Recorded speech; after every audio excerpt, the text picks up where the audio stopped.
All right, I got some updates for you guys on Jolene, the Derby Eagle. As you can see, there's a couple things that have been done. And if you can't notice, I'll point them out. How about this guy right here? You know what they say, light bars before lockers. And if you haven't figured out already what the plan is for this, well, let me tell you. You're looking at my next off-road vehicle. That's right. We're gonna take this Eagle and we are gonna make it a 4x4 machine. It's gonna be repurposed from its original intent for the demolition derby. And we're gonna take that same badass vibe that the car kind of still has, not so much on this side. Go back to this side, it kind of looks more of that demolition derby vibe. This side's still more black. Anyway, we're gonna take that vibe that it has, that kind of mean, aggressive look, ready to go and smash somebody, but we're gonna readjust that enthusiasm, if you want to call it that momentum, and we're gonna put it towards off-roading. We're gonna put some big tires on here, and we're gonna jack it up a little bit eventually. That actually, for a stock AMC Eagle frame, and well, it doesn't have a frame, but for the unibody construction and the independent front suspension, there's a limit to how far you can lift these things stock.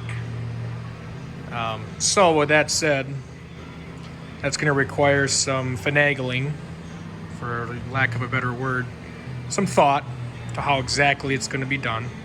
And even if it's just 3 inches, of lift, and maybe trimming the fender wells, and what's wrong with that?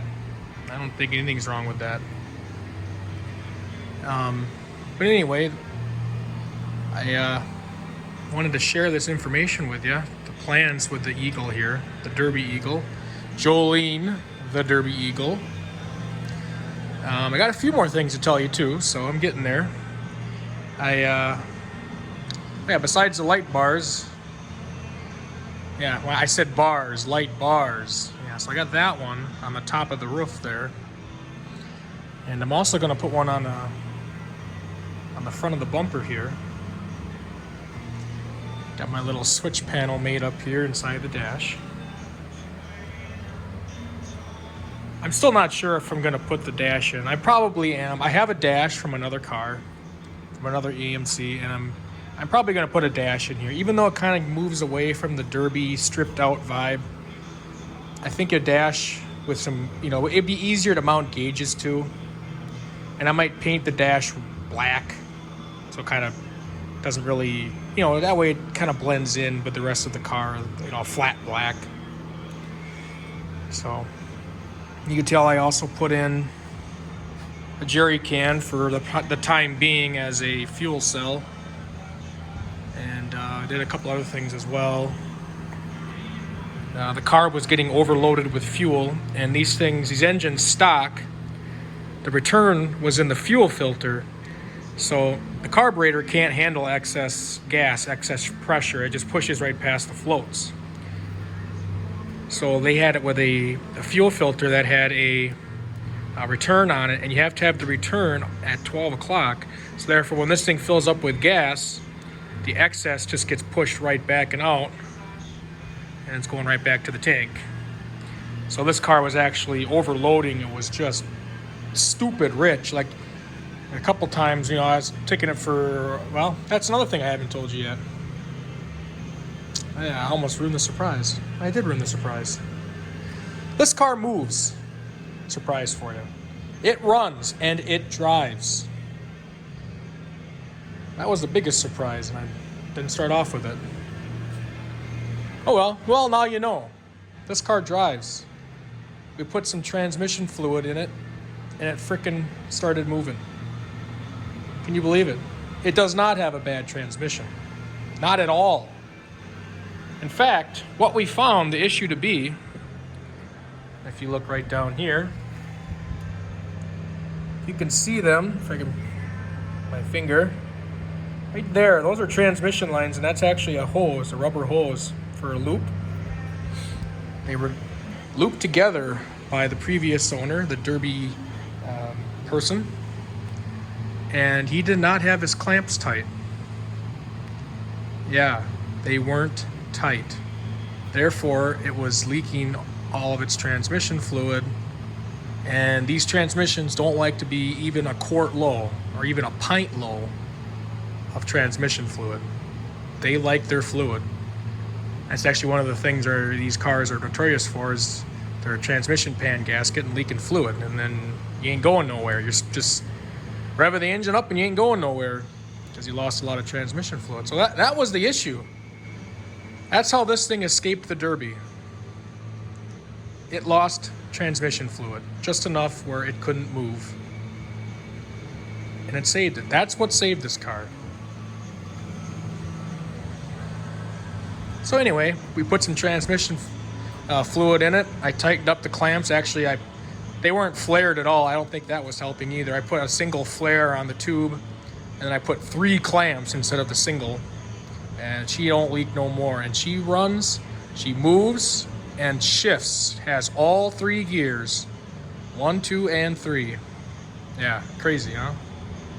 I don't know what the heck I was talking about before. What the heck was I talking about? Gas? I don't know. Gas jerry can? Yeah, it's got a jerry can in there now.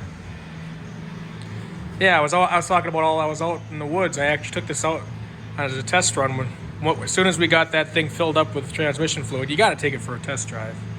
You got to go have some fun right away. You got to go rip around. And it was stalling quite a bit because the carburetor was just filling up with gas. It was just all that pressure, because it did not have that return, was just pushing right past the floats and just getting dumped right in. As fast as that fuel pump could pump it, it was getting pumped right into the carburetor. And it was literally, it was like a lake inside that carburetor. So knew that wasn't going to be good, so I had to go get the right stuff. So now it's got the proper fuel filter in place with the proper return line to send all that excess gas back that it doesn't need. Also got an overflow coolant jug from good old O'Reilly, $10. Make this hose maybe a little longer in the future, but it'll work for now. Also put a fan on it, because Derbies, when you start taking damage in the front end, all your stuff starts pushing in. You don't want this fan here. You want your radiator to try to at least keep you cool for as long as you can, even if there's no fan or no airflow. So the fan is what they take off, so there's none of that potential to rip stuff up. So anyway, I put a fan on to try to help with the cooling on it. Because when I started it up before, I could tell it was getting pretty warm, and not having any airflow through the radiator doesn't help that. So I think that's all the surprises I had for the meantime, talking about specifically in the garage here. Eventually we're going to repaint the car. It's going to be back to flat black because I just like that Derby vibe that was put on this car. I don't want to get away from it. I also want to put his numbers back on it too. I just think I want this thing to resemble exactly or very close to what his car was built as for the Derby. I'd like to leave these doors in if I can, because they have the holes cut in them. The holes cut or punched through for the chain to chain them shut. I'd like to leave them in, but I'm also thinking maybe I want to have windows and glass, something. I'm pretty sure I'm going to put either plexiglass or even put a front windshield back in it, just so it has some kind of windscreen for mudding and off-roading. All that crap doesn't come in and fly at you. It'd be the same for the side windows. I have doors I can use.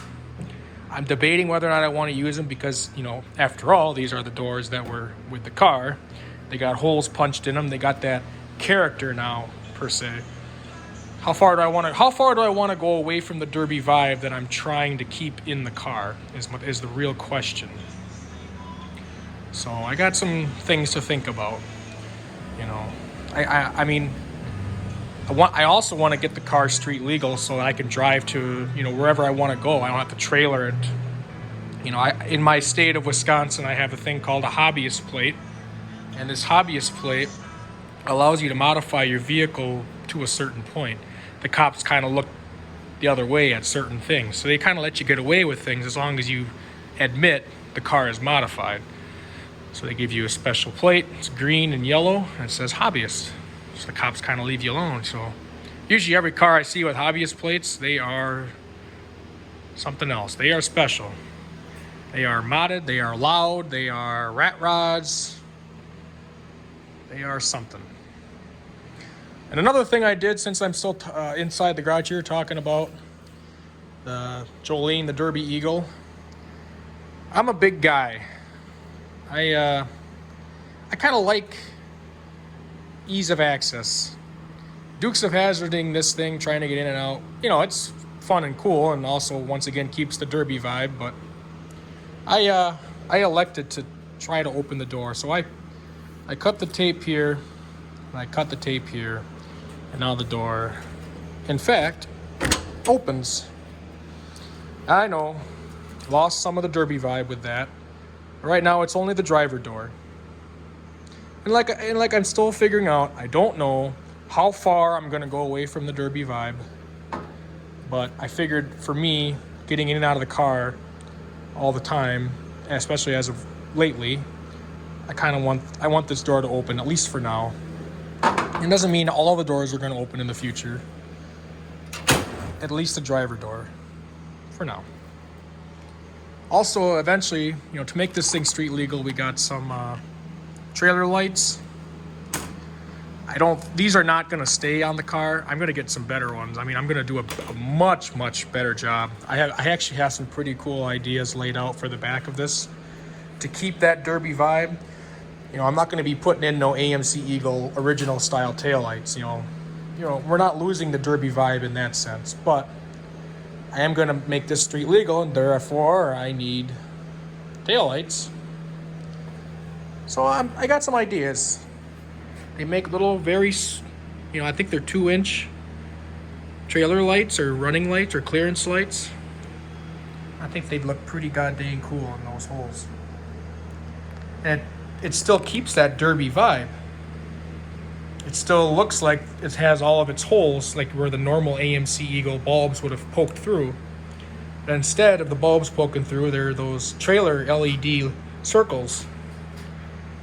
And you still have this panel here that's missing, for the tail light.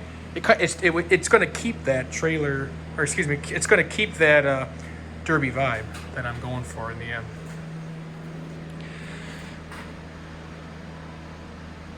So yeah, all kinds of cool ideas, I think. I have some ideas I haven't told you, and that's on purpose because they may change. I kind of want to think about something for at least a couple days before I think, yeah, I should do that, or maybe it's a good idea, or if it's not a good idea. But those are the ideas that I can show you right here. Let's go walk outside. I'll show you something else.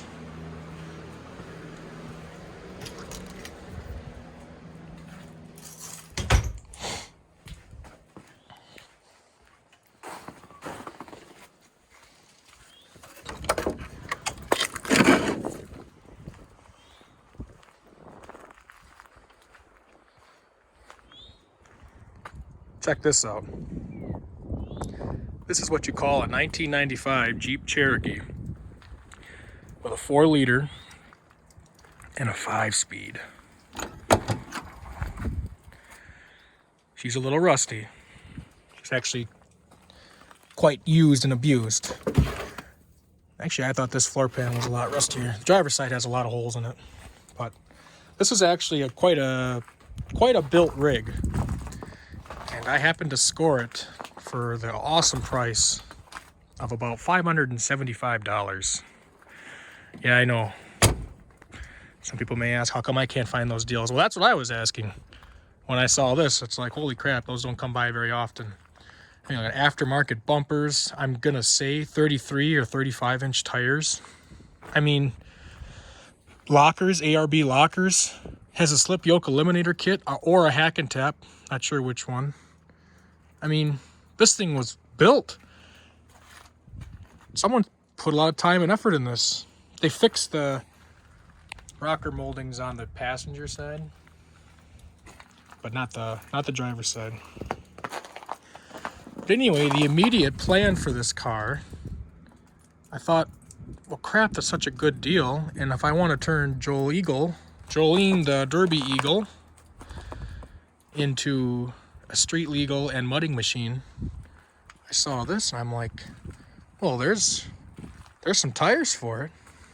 I mean, for immediate use, I could take these tires off of this thing and the front bumper, and if I determine the car is going to be parted out, I could take the whole engine and drivetrain, put that right in Jolene, the Derby Eagle, basically to a point, bolt right up. Yeah, this is how do you like that door? You can see it on camera. Oh. Yeah, he tried to repair it. It took a hit here, and it was so rusty that the hinges busted right off apparently. And he tried to weld it, and he did just the greatest of jobs, absolutely the greatest. So then when you try to shut this, when you're inside, it's even more of a chore. When you try to shut this door, that's as far as it goes. Then you gotta try to take your hand and you gotta pull up to get this up, and you can kind of get it closed-ish, but it's never gonna go tight. So I mean, this thing is pretty rough around the edges, but you know, if you look underneath of it, it's actually pretty clean. You know, the main unibody rails are all clean.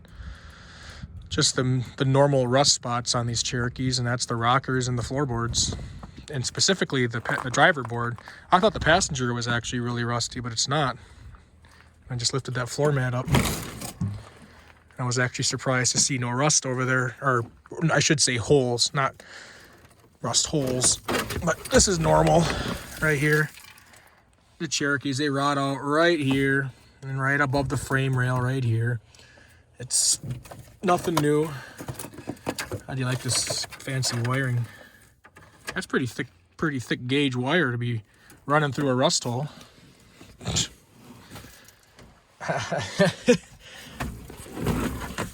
I don't even know what to think about some of that, but she was somebody's mud toy. And I still am flabbergasted at the price that I got it for. Either way, she's going to provide parts somehow, or I'll fix the one issue it has, the known issue that's making it